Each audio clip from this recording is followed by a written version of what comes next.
नमस्कार प्रिय दर्शकों, आप सभी का हृदय से बहुत बहुत स्वागत है हमारे इस खास कार्यक्रम में। प्रिय दर्शकों, मैं हूं आपके साथ पंडित ज्ञानेश। आज हम बात करेंगे चुनाव जीतने के 3 बल। कौन कौन से वो 3 बल होते हैं जिनसे चुनावी पारियां जीती जाती हैं। वैसे हमारा मकसद इस वीडियो में कोई भी भ्रम पैदा करना या किसी भी प्रत्याशी या किसी भी विशेष व्यक्ति के नाम से हम यहाँ पर नहीं बता रहे हैं, ना हम किसी भी प्रत्याशी की राशि का यहाँ पर प्रयोग कर रहे हैं। यहाँ पर हम आपको एक विशेष जानकारी दे रहे हैं। वह जानकारी इस प्रकार है कि आखिर चुनाव कैसे जीते जाते हैं। एक व्यक्ति लाखों खर्च कर देता है, हार जाता है, और एक व्यक्ति ना मात्र पैसे खर्च करके जीत जाता है। क्योंकि चुनाव के अंदर सबसे पहले तो प्रत्याशी बनना ही बहुत बड़ा मेहनत का काम होता है, बहुत भागदौड़ करनी पड़ती है। फिर क्या होता है, प्रत्याशी बनने के बाद कोई तो धन के बल पर चुनाव जीतना चाहता है, कोई दादागिरी से चुनाव जीतना चाहता है। लेकिन जरूरी नहीं है सब लोग धन और दादागिरी से जीतते हो। कुछ भोले भाले लोग भलमन साथ से, अपने व्यवहार से और इज्जत से हाथ जोड़ करके भी चुनाव जीत जाते हैं। लेकिन कुछ लोगों को बहुत बार चुनाव लड़ते लड़ते उम्र बीतती जाती है, लेकिन सफलता नहीं मिल पाती है। तो यहाँ पर कहीं ना कहीं सितारों का बहुत बड़ा महत्व होता है। बलवन साथ से चुनाव भी जीता जा सकता है, लड़ाई से भी लोग जीतने की कोशिश करते हैं, धन बांट करके भी कोशिश करते हैं, लेकिन बहुत लोग हार भी जाते हैं। चुनाव का जीतना और राज करना, ये दोनों ही अलग बात है। यहाँ पर हम लोग इन दोनों बातों को एक समझते हैं कि चुनाव जीतना और या फिर चुनाव जीतने के बाद राज करना एक बात नहीं, दोनों अलग अलग बातें होती हैं।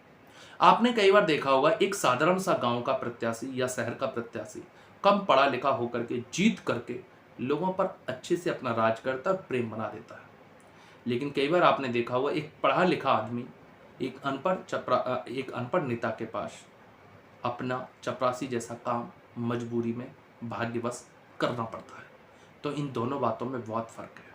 क्योंकि बीरबल बहुत अक्लमंद था, लेकिन कभी राजा नहीं बन पाया। बीरबल बहुत अक्लमंद था, लेकिन कभी राजा नहीं बन पाया। तो ये तकदीर का खेल होता है। चुनाव में बहुत बड़ा एजेंडा आपको समझना चाहिए, क्योंकि आजकल पूरे भारतवर्ष में ग्राम पंचायत या अन्य अन्य जगहों पर चुनाव चल रहे हैं। हमारा किसी भी चीज़ से व्यक्तिगत मतलब इसमें नहीं है। ये सितारों का खेल है। अगर सितारे माफिफ हैं, हमारे फेवर में हैं, तो झंडा हमारा गड़ जाता है जीत का। और अगर हमारे फेवर में नहीं है तो लोग कहते हैं हाँ जी आप ही को वोट है, लेकिन फिर भी हम हार जाते हैं। हमारे बस में नहीं होता। अब आप कहेंगे कि मकसद की बात बताइए, आखिर मकसद क्या है आपका। हाँ, हम बताएंगे। हमारा मकसद है कि सितारों को मजबूत करिए। सितारे कैसे मजबूत होते हैं, आपको कौन सा ग्रह क्या बल दे रहा है। कई बार आप लोगों ने देखा होगा, मन में से कई बार कोई ऐसी बात अचानक निकल जाती है, या तो वो माहौल बहुत तेज से बना देती है, यानी कि कोई ऐसी बात निकल गई जो लोगों के दिल पर जाकर के सीधा अटैक मार देती है, जो आपको जीत की ओर तेजी से ले जाती है। लेकिन कई बार आपने देखा और सुना होगा, गलती से कोई ऐसी बात मुंह से निकल जाए जो पूरे बने हुए माहौल को बिगाड़ देती है। आप कहोगे ऐसी कौन सी बात? जी, जैसे आपके ग्रह चाल है, अगर राहु का प्रभाव है तो राहु से जुड़ी बातें आप समाज में रखिए, उन बातों का प्रभाव आपकी बातों का लोगों के ऊपर पड़ेगा। अगर बृहस्पति ग्रह से आप जुड़े हुए हैं तो बृहस्पति ग्रह से संबंधित बातों का ही असर आपके समाज पर, आपके वोटरों पर पड़ेगा। अब चुनाव जीतने के लिए 3 बलों की आवश्यकता होती है। कौन कौन से बल?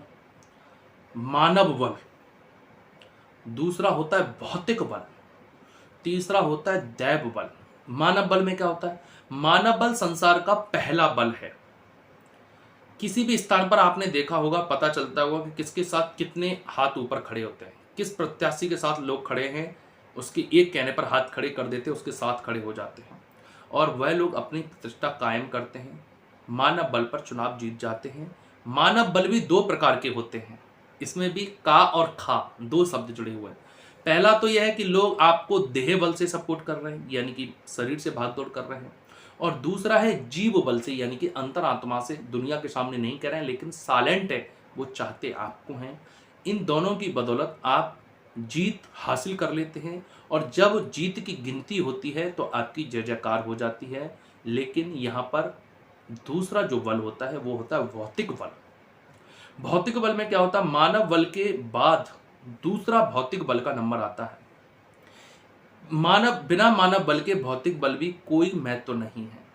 भौतिक बल के अंदर घर में संपत्ति, सोना चांदी, रुपया, पैसा आदि से लेकर के भौतिक बल के ऊपर, भौतिक बल के द्वारा बहुत सारे लोग चुनाव जीत जाते हैं।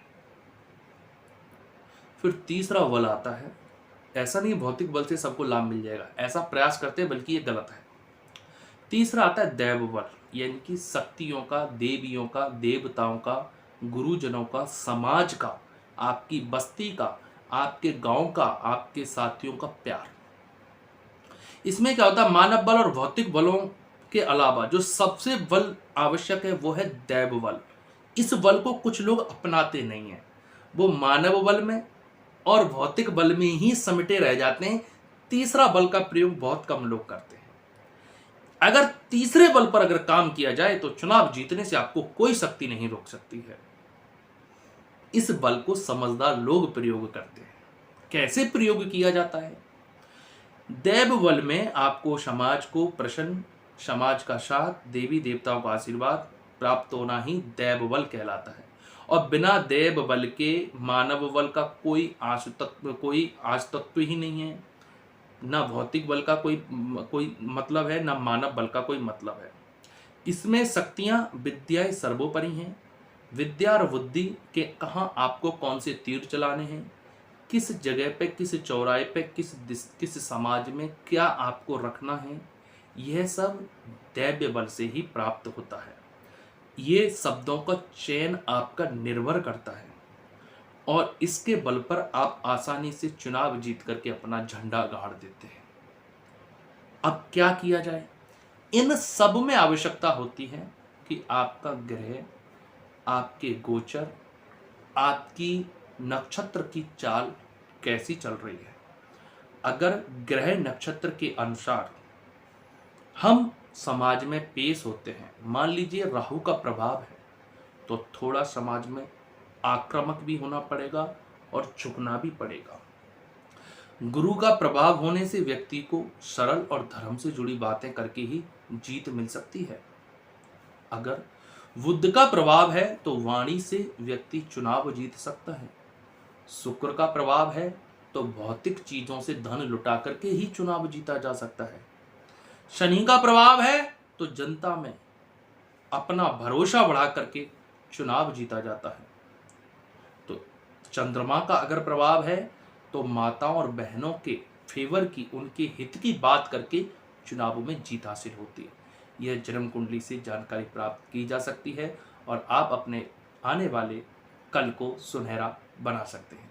यही हमारी शुभ और मंगल कामना है। ज़्यादा जानकारी यहाँ देना ठीक नहीं है। आपको बेसिक जानकारियाँ दी हैं। विस्तार से जानकारी के लिए हमारी लाइनें आपके लिए हमेशा खुली हुई हैं। नमस्कार।